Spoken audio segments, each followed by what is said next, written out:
The double kettlebell front rack step up is an exercise to build strength in your quadriceps, hamstrings, glutes, core, and upper body. By holding the kettlebells in the front rack position, it engages more core and upper body, thus enhancing overall strength and stability. Here's how to do it correctly. Choose two kettlebells of equal weight and place them on the floor in front of a sturdy box, step, or bench that is approximately knee height.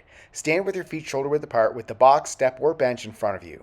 Bend over to grip a kettlebell in each hand, then using a powerful hip thrust, clean the kettlebells to the front rack position by bending your elbows and bringing the kettlebells up to shoulder height. Ensure your palms are facing each other and the kettlebells are resting against your chest and shoulders. Stand tall with your core engaged, back straight, and shoulders back. Step up onto the box, bench, or step with one foot pressing through your heel. Bring your other foot up to meet your foot standing fully on the box, bench, or step. Keep your torso upright and maintain the kettlebells in the front rack position throughout the movement.